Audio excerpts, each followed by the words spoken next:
Ejemplos en el mundo cultural eh, europeo, hispanoamericano, también en Sudáfrica, es decir, en todo el entorno del mundo occidental, pues con algún, bueno, un ejemplo en el ámbito de la Edad Antigua, varios en la Edad Moderna y también, bueno, pues en la Edad Contemporánea en diversos países europeos, como en Sudáfrica y en América del Sur.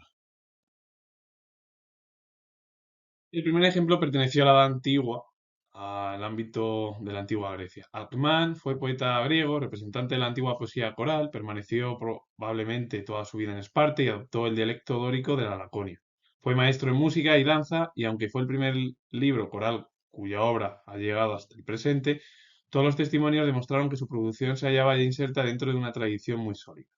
Una de las obras es el Parteneón, que es variedad de los cantos procesionales para ser cantado por un coro de muchacha. Em, bueno, pues al final esa obra es una obra que ha llegado hasta nuestros días y bueno, es importante, bueno, en sí no la obra, sino todo lo que él realizó en el ámbito de la música ha llegado hasta la actualidad. Un hombre, bueno, pues que fue importantísimo en ese ámbito de la poesía y sobre todo más de la poesía musical, que era pues eso, ese, ese estilo de la danza, bueno, pues casi la poesía coral. Un hombre que, bueno, pues fue importante y dentro del ámbito de la literatura, pero en, bueno, concretamente en la música, en la danza y muy destacado en su época. José Mor de Fuentes fue escritor, ingeniero, profesor y alférez de navío español. Sirvió en la Marina y participó en la Guerra de la Independencia Española, destacando en el sitio de Zaragoza. Ahora, por cierto, hace bueno, más o menos 2 semanas, el día 2 de mayo, se cumplió bueno, pues, el Día de la Comunidad de Madrid, cuando bueno, pues, los madrileños se levantaron contra el invasor francés y las tropas napoleónicas. Después de estar exiliado en París, se instaló en Barcelona, donde realizó tareas editoriales y colaboró en El Vapor. Realizó traducciones de los clásicos, entre ellas Rousseau, pues, La Nueva Eloísa, o Goethe, o Werther, o Gibbon, Historia de la decadencia y ruina del Imperio Romano, y cultivó la poesía y el género autobiográfico. Y una de las obras es Poesías de 1796-1800. Un nombre que, bueno, una figura que destacó entre la transición del siglo XVIII y principios del siglo XIX. Sophie Laroche fue escritora alemana conocida por sus relaciones con Goethe y con Wieland. Escribió novelas sentimentales influidas por Richardson. La obra es Historia de la señorita de Stenge, de 1771. Una mujer, Sophie Laroche, que fue de las más importantes y muy desconocida en el ámbito occidental, bueno, bueno, como sucede. Carl Philipp Maurice fue escritor alemán. Fue notable su novela autobiográfica Anton Reiser de 1785-1790. Su encuentro con Goethe en Italia en 1786 le inspiró el importante ensayo que es sobre la imitación figurativa de lo bello. Carl Philipp Moritz destacó con su obra es Anton Reiser, que era de estilo autobiográfico, pero su obra también más importante fue una que le influyó Goethe cuando se entrevistaron, se conocieron en 1786 en Italia, que es sobre la imitación figurativa de lo bello, que se publicó en 1788. Heinrich Leopold Wagner fue escritor alemán, su obra estuvo vinculada al Stan fue amigo de Herder y Goethe, y el Stan es un grupo bueno, cultural germano. La obra es La infanticida de 1776, plantea ahí la posición entre amor y orden social, dos puntos muy unidos y a la vez desligados en el ámbito de los sentimientos. Thomas Thorville fue escritor sueco, profesor en lengua y literatura suecas en la Universidad de Greifswald. Se dio a conocer con la Oda Las Pasiones de 1781. En una polémica que sostuvo con Kellgren, defendió la tradición clásica, los modelos de la poesía de Shakespeare y de Goethe. Sus simpatías por la Revolución Francesa le valieron 4 años de destierro en Alemania. Un hombre, bueno, que se acercó a los postulados de la Revolución Francesa, eso bueno, le valió estar 4 años fuera de su país, bueno, sobre todo de Alemania, porque su país era Suecia, y bueno, un hombre que, bueno, pues aparte de ser escritor también fue docente porque fue profesor de lengua y literatura sueca en la propia universidad. Wilhelm Reip fue escritor alemán. Se dio a conocer con la novela La crónica del callejón de los gorriones de 1857, publicado con el seudónimo de Jacob Cornelius. Un hombre, bueno, pues que destacó en el siglo XIX de la cultura germana. Rudolf Habs fue escritor alemán, atacó al naturalismo y el simbolismo de Maeterlinck en su novela Más Goethe de 1899 y mostró una imagen grotesca de la vida burguesa con la obra es La familia Hellman de 1909. Un hombre que fue contrario al naturalismo, al simbolismo de Maeterlinck y que incluso mostró esa imagen grotesca de las propias familias burguesas. Una de sus obras que fue o es La familia Hellman. Ludwig von Schwanthaler fue escultor alemán, perteneció al neoclasicismo bávaro y bueno, realizó monumentos de Goethe, de Mozart, de importantes artistas de la Edad Moderna germana o de Alemania. Edward Morik fue escritor alemán, la obra es Viaje de Mozart a Praga de 1856 y bueno, ambos dejaron huella en ese estilo germano de la edad contemporánea. Nikolaus Lenau fue poeta austriaco, su amor imposible por Sophie von Lowenthal le inspiró una serie de poemas y sobre todo desató en él una profunda crisis, que lo llevó años más tarde a la locura. Una de las obras es Cantos de las Cañas de 1862. Un hombre, bueno, pues que se enamoró platónicamente de una mujer que se llamó Sophie von Lowenthal y que eso le provocó al final realizar poemas, convertirse en artista, en poeta, pero que todo esto le llevó a una crisis y le provocó pues una locura. Wilhelm Ekelund fue poeta sueco, discípulo de Ola Hansson. En su obra convergieron Goethe, Hölderlin y los simbolistas franceses. La obra es, o una de sus obras, Ideal Antiguo de 1909, que es un ensayo. Victor Reichberg fue escritor sueco. En su obra se entremezclaron el romanticismo y las corrientes postrománticas. Escribió novelas, también obras de filosofía, de historia del arte y de la mitología, de historia de las religiones, de poesía ceremonial y de corte romántico. En 1876 tradujo al sueco la obra Fausto de Goethe y en 1877 ingresó en la Academia Sueca. Y una de las obras es El último ateniense de 1859. Víctor Reichberg escribió de diferentes bueno, formas. Bueno, escribió muchas obras. Novelas, obras de historia del arte, filosofía, mitología, religión, poesía ceremonial, de corte romántico y primero porque a él le influyó mucho el romanticismo. Y además es que él vivió la época del romanticismo y las corrientes posrománticas, que fueron posteriores al romanticismo. Luego es verdad que luego vino el realismo, el naturalismo, que se fue en la segunda mitad del siglo XIX, pero el romanticismo es lo que más le influyó y sobre todo lo que vino después también. Anteriormente es verdad que hubo también, antes del romanticismo, ese prerromanticismo, que fue justo anterior, que era la transición entre el neoclasicismo, al final del neoclasicismo del siglo XVIII y el comienzo del siglo XIX. Y el romanticismo es cuando ya comenzó esa era de recuperar el tiempo del pasado, que era el periodo de la Edad Media. Y bueno, los sentimientos. Bueno, pues a Victor Reiter le influyó el romanticismo, las corrientes posteriores al romanticismo, a diferencia de Wilhelm Ekelund, que fue más de Goethe, Hölderlin, los simbolistas franceses, ¿verdad? También, bueno, Goethe fue un poeta romántico, perteneció al romanticismo alemán, Goethe, como Hölderlin o incluso el simbolismo.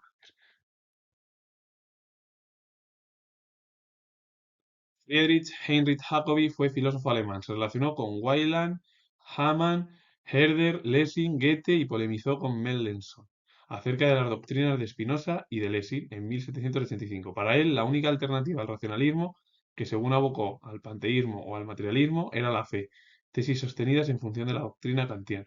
Una de las obras es Waldermann, de 1779. Friedrich Heinrich Jacobi, su pensamiento era la única alternativa al racionalismo era el panteísmo, que según abocó al panteísmo al materialismo era la fe. Es decir, que lo único que hablaba Friedrich Heinrich Jacobi, que el racionalismo, lo único que era más importante para este filósofo alemán era la fe, tesis sostenidas en función de la doctrina kantiana. Es verdad que se relacionó con casi las figuras culturales más importantes del momento alemán, polemizó con otras sobre el pensamiento de Spinoza, de Lessing, pero para él su doctrina era la fe, por encima incluso de otras teorías dentro del racionalismo, porque claro, la única alternativa al racionalismo comentado la Jacobi es que según abocó al panteísmo, al materialismo, era la fe, es decir, para él era la creencia, lo que te hablaba el propio Friedrich Heinrich Jacobi.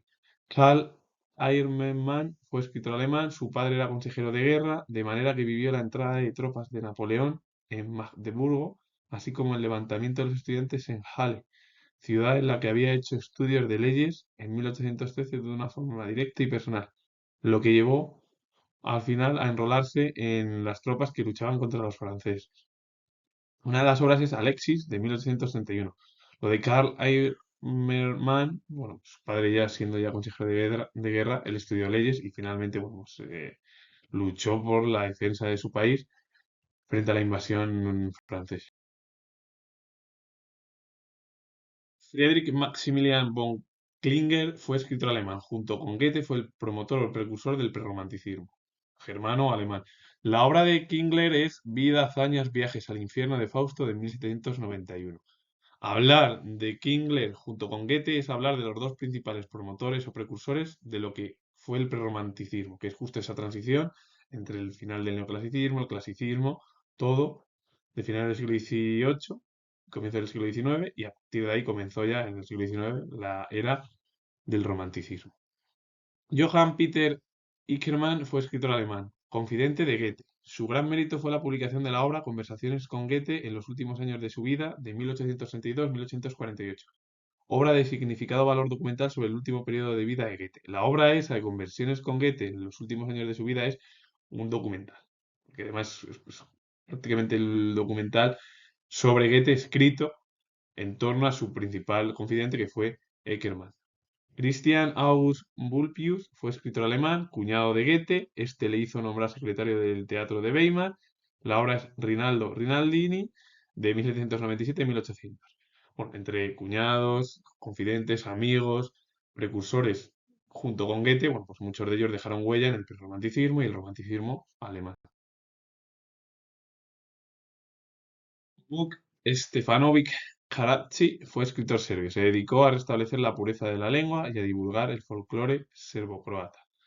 Una de las obras es la Revolución Serbia de 1828. Un hombre, bueno, pues que lo que le llevó a cabo es a restablecer la pureza de su propia lengua, divulgar el folclore serbo-croata, bueno, pues todo lo que existía, que era el, mm, en el periodo de Serbia y esa época, justo la transición entre finales de la Edad Moderna, principios del siglo XIX. Willem Kalf fue pintor neerlandés, activo en París entre 1642 y 1646. También estuvo en Ámsterdam. Fue un notable pintor de cocinas y bodegones, en los que se apreció la influencia del estilo y la luminosidad de Johannes Vermeer. La obra que se encuentra al lado del propio artista o pintor neerlandés es Bodegón con jarra de plata de 1656. Un hombre que trabajó en varias ciudades, bueno, dos ciudades importantes europeas, París, Ámsterdam, y que su estilo vino pues de pintar cocinas, bodegones y la influencia y la luminosidad vinieron de otro pintor neerlandés, que ahora voy a hablar de él, que fue Johannes Vermeer, que era el que le influyó bastante a Willem Galf. Johannes Vermeer fue pintor neerlandés. La documentación con la que se cuenta en la actualidad parece demostrar que no fue un pintor famoso en su tiempo, pese a lo cual en nuestros días se le consideró la gran figura del siglo XVII neerlandés, después de Rembrandt, incluso pues también de Rubens, aunque Rubens fue flamenco, pero bueno, de ese ámbito de los Países Bajos. Probablemente lo que más gustó de su arte fue lo inusual de la temática, la fuerza de la composición y el empleo de pocos colores claros y brillantes. La obra es La lechera de 1758, que se encuentra en la diapositiva, y hablar de Johannes Vermeer es hablar de unos pintores que en su momento no fue famoso, pero en la actualidad, después de Rembrandt y otros tantos pintores del ámbito de lo que es Países Bajos, o de la cultura, o de la pintura neerlandesa, porque Rubens fue flamenco, es verdad, pues es uno de los pintores pues, hoy en día muy importantes. John Bunyan fue predicador baptista británico, si bien concibió su obra ante todo como un vehículo para expresar las ideas religiosas del puritanismo, lo cierto es que fue la claridad de su prosa y las referencias de la vida cotidiana lo convirtieron en un modelo para la literatura británica posterior. La obra es Vida y muerte del señor Malhombre de 1680, en inglés es The Life and Death of Mr. Batman. Más que una alegoría, fue una novela realista y cuya influencia fue notable en otros, por ejemplo, en autores como Daniel Defoe y otros tantos, bueno, pues del ámbito de la literatura británica del momento. Aunque, bueno, John Bunyan fue religioso de su país.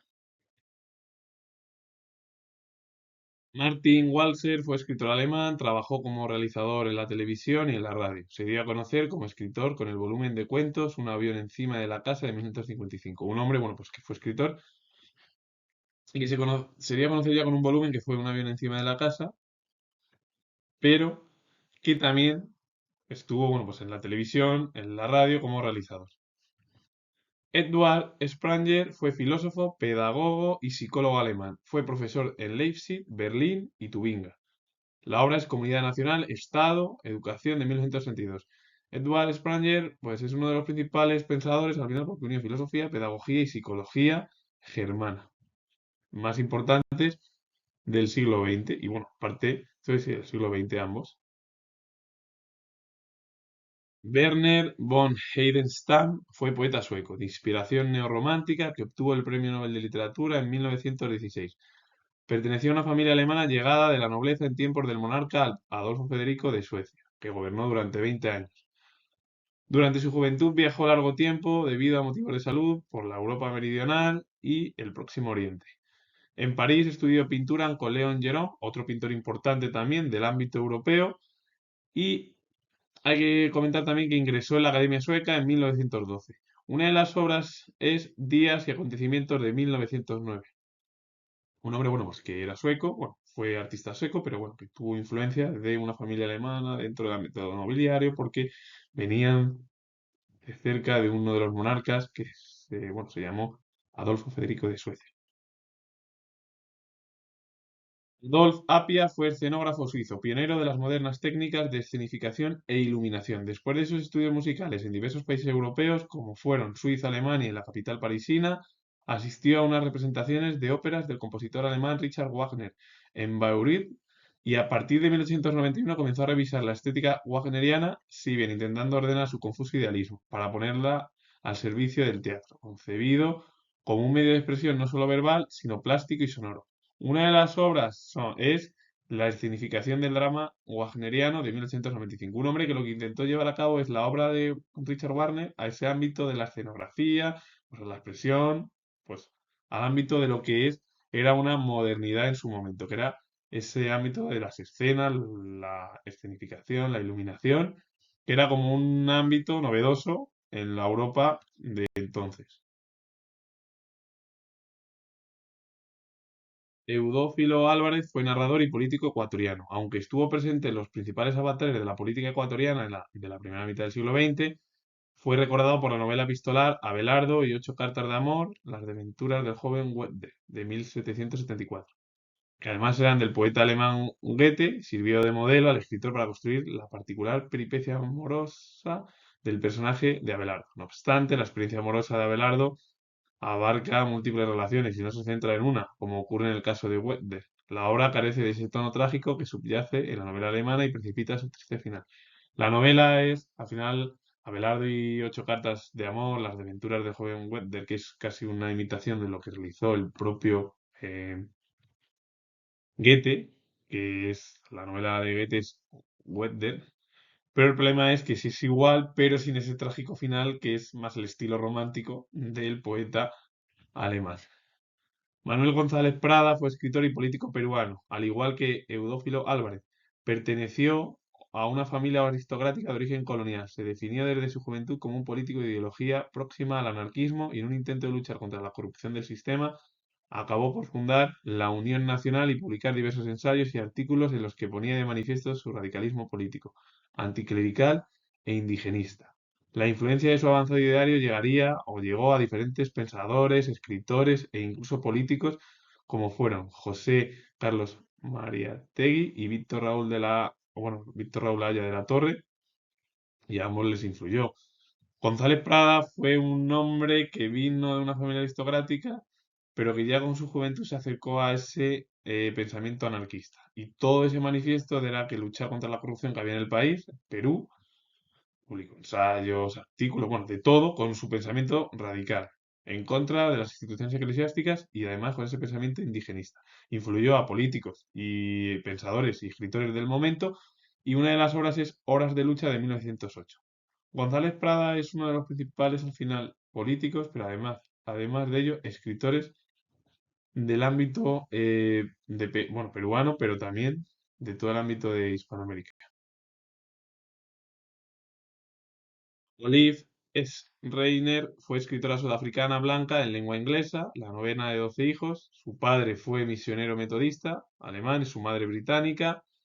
Creció en los confines más extremos del Imperio Británico en una época de grandes cambios. De familia pobre, se educó por su cuenta leyendo la Biblia, las obras de John Bunyan, el predicador británico que dejó huella en el ámbito religioso y también en la literatura, los himnos de John Wesley, otro predicador o religioso británico, y los grandes sermones puritanos, y más tarde, autores que los leyó él, como fueron Ralph Waldo Emerson, John Stuart Mill, Matthew Arnold, Edward Gibbon, Goethe y Eliot. Una de las obras es Historia de una granjera africana de 1883. Tuvo un gran éxito e hizo célebre a su joven autora, que en la primera edición se había escondido bajo el seudónimo masculino de Ralph Iron.